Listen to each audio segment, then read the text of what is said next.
ठाकुर जी एक दिन खेल रहे सब सखान के संग,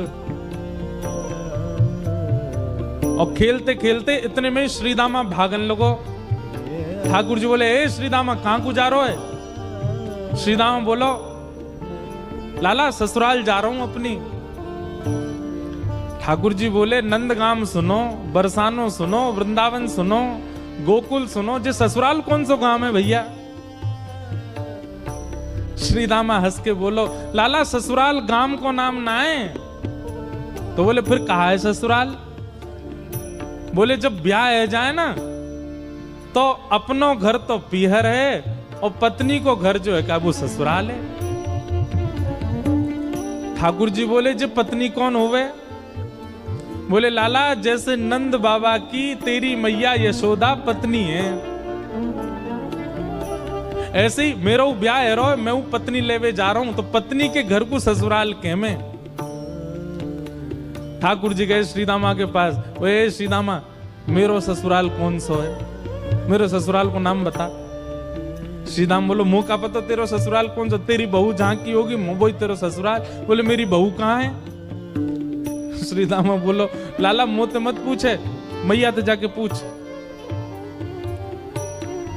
ठाकुर जी तो आज पहुंच गए सुबेरे ते ही, और यशोदा मैया से जाकर के रोने लगे। मैया बोली, काय गुरो रा लाला?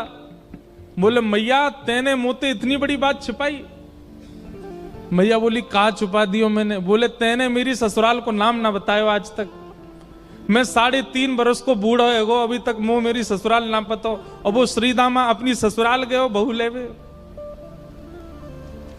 यशोदा मैया बोली, लाला तेरी संगत सुधारनी पड़ेगी, सबरे सखा तो दिन ब दिन बिगाड़ते जा रहे हैं।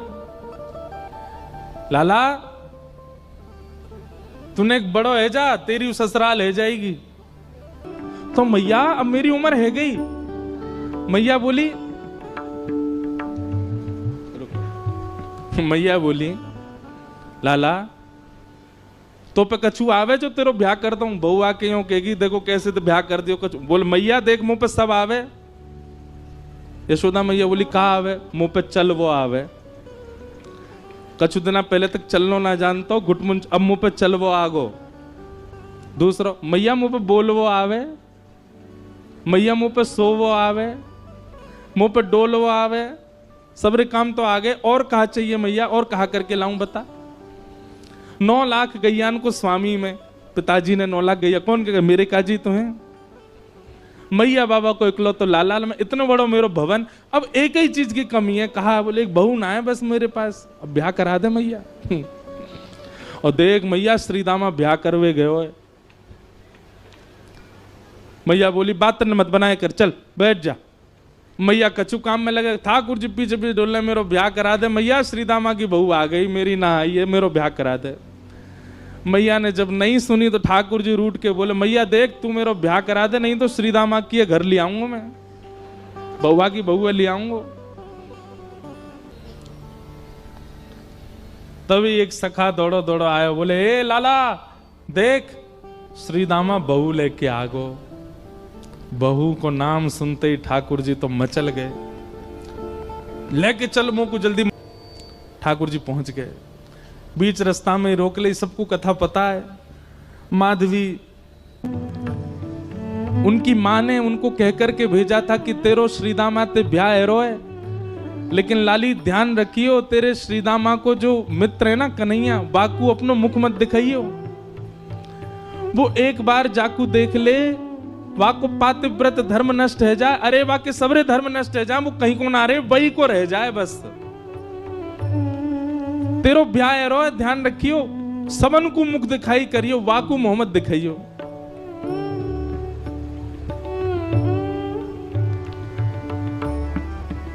माधवी ने कही ठीक है, जिनसे मुख छुपानो चाहिए माँ ने उनको मुख दिखावे की आज्ञा दे दी, और जिनको मुख दिखानो चाहिए उनसे छुपावे की कह दे। ठाकुर जी को पता चली श्रीदामा की बहू आ गई है। ठाकुर जी कूदते फांदते पहुंच गए श्रीदामा के पास। ब्याह है गो? बोले हाँ। बहू कहाँ है? बोले भीतर बैठी है। बोले मुंह दिखा दे। अरे लाला तेरी भाभी है, तू देख ले। बोले भाभी ना है, वो बहू है। बोले बहू तो लाला मेरी है। ठाकुर जी बोले मोह तो ऐसा लोगो करती, बहू सबन की होए करे। श्री दामा बोले लाला तेरी बात ऐसी है, तेरी तो भाभी है। वो बोले अच्छा ठीक है, मैं देखता हूँ, नहीं देखूं तो सही बहू हो मैं कैसी है, मेरा ब्याह होगा तो पहले तो पता रहेगी। हाँ लाला मिलिया। ठाकुर जी जैसे ही पहुंचे, माधवी को पहले ही जाके बता दे, बोले श्री दामा के परम मित्र श्री कृष्ण आ रहे हैं मिलवे। ओहो, कृष्ण को नाम सुनते ही माने तो मुंह ढक लिया अपना। बोले जो वही है, जाते मैया ने कही मुंह छुपा के रखना है। ठाकुर जी ने खूब अनुनय विनय किया, हाथ जोड़े पाम पूज लिए। बोले भाभी ने एक मुंह दिखाए दो, नहीं दिखाए। ठाकुर जी बोले तू जाने ना आया भाई, मेरे मुंह को देख, मेरे मुंह देखवे के काजे करोड़न वर्ष की तपस्या करें, इतना नाम जप करें, उंगली घिस जाए तब वो मेरा मुंह ना देख पाए, और मैं तेरे आगे हाथ जोड़ खड़ा हूं, तू देखना रही है। माधवी ने मुख नहीं दिखाया। ठाकुर जी बोले ठीक है, तड़पेगी मुंह को देखवे के काज। माधवी बोली मोए ना तड़पनो, मेरे पास मेरो खसम है, वही देख लूंगी, तो मैं काई को देखूं। ठाकुर जी बोले वचन दे के जा रहा हूं, तड़पेगी। जैसे छोटे से बालक कभी कभी बड़ी बड़ी बात करते हैं तो बड़े लोग उसको मजाक में लेते हैं, ऐसी माधवी ने भी मजाक में लिया, देखा ही नहीं ठाकुर जी को।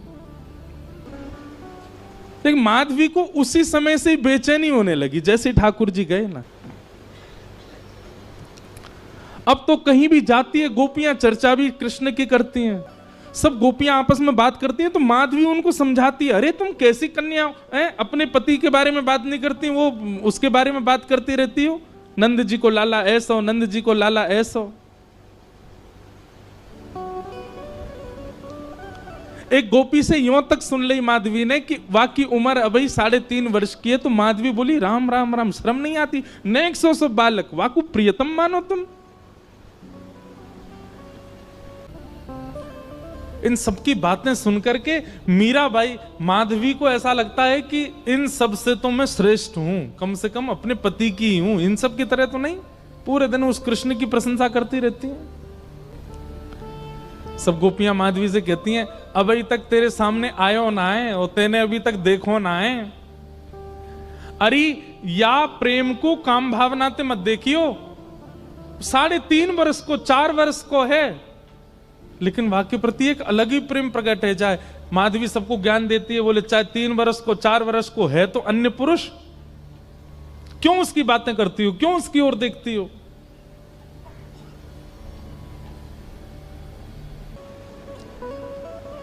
एक दिन माधवी जल भरने के लिए गई यमुना जी, और यमुना तट जाकर के देखा एक भी गोपी नहीं है, तो माधवी को लगा कि मैं विलंब से आई हूं, सब शायद जल भर के चली गई हैं।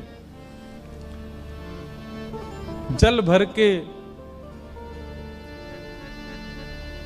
रोज जाती है माधवी, लेकिन आज पता नहीं उस पात्र में इतना भार कहां से आ गया कि स्वयं ही नहीं उठा पा रही है। इधर उधर देखने लगी, याचना करने लगी, कोई तो आवे, कोई तो उठा दे। आधी रात उसके लगा है कि अभी भोर हो गई है, और तभी नंद नंदन श्याम सुंदर चलते हुए आ रहे हैं माधवी के पास। माधवी की मति घूम गई है, आधी रात ही आ गई, और तभी ठाकुर जी वहां पहुंच गए। पहले तो चाल देखी तो चाल पर मोहित हुई, फिर जब वक्ष देखा तो वक्ष पर, जब हाथ देखे तो हाथ की चलन पर मोहित हो गई, और मुख देखा तो भूल गई सुध बुध। ठाकुर जी आए और आकर के मंद मुस्काए के बोले, हेरी गोपी उचाए ना पा रही, चल ले मैंने एक हाथ लगा दूं, उचाले याकू। और एक तरफ से माधवी ने मटकी पकड़ी और दूसरी तरफ से ठाकुर जी आकर के नन्हे से गोपाल जी ने जैसे ही हाथ लगाया मटकी उठने लगी। ठाकुर जी मटकी उछा के, जैसे जैसे मटकी उछ रही है वैसे वैसे ठाकुर जी लंबे होते जा रहे हैं, और बिल्कुल माधवी के नेत्रन के सामने आकर के खड़े है गए। कटाक्ष नेत्रों के सामने कोई गोपी टिक नहीं पाती, और माधवी को ठाकुर जी प्रत्यक्ष देख रहे हैं, सामने खड़े है के। और वो एक क्षण के लिए जो रूप माधुरी का दर्शन हुआ, वो दर्शन देकर के ठाकुर जी खिलखिल करते हुए भाग गए वहां से। अब माधवी चाहती है कि पीछे भागें, लेकिन पैर स्तब्ध हो गए। माधवी चाहती है कि चिल्लाए कि रुक जाओ, पर बोल नहीं पा रही है। माधवी चाहती है कि इधर गए मैं नेत्र घुमा करके देख लूं, पर नेत्र घूम नहीं पा रहे। पूरा शरीर मानो जैसे एक स्थूल स्तब्ध एक मूर्तिमंत की तरह खड़ा हो गया है। केवल नेत्रों से अश्रु गिर रहे हैं, कुछ नहीं कर पा रही, बेसुध है माधवी। वहीं खड़ी रही तब तक जब तक भोर में गोपियां जल भरने नहीं आ गईं। अश्रु जलों से जल पूरा वस्त्र भीग चुके हैं माधवी के। और तभी सब गोपियां आई, आकर के देख, अरे ये माधवी ये पहले ही आ गई जल भरवे। सब ने जाकर के हिलाया, स्पर्श के बाद भी माधवी हिल नहीं पा रही है, बस नेत्र लाल पड़े हैं, अपलक नेत्र हैं और नेत्रों से केवल अश्रु गिर रहे हैं। तभी गोपी गई और यमुना जल लेकर के जैसे ही माधवी के मुख पे छिड़को, माधवी तुरंत सचल जैसी हो गई। और जैसे ही होश में आई, होश में आती बस रो रही है और पूछ रही है वो कहां है, मोहिनी मूरत सांवली सूरत, वो कहां है।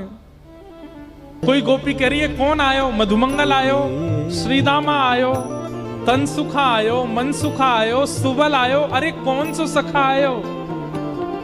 तभी दूर खड़ी एक बोली, कृष्ण तो नहीं आयो।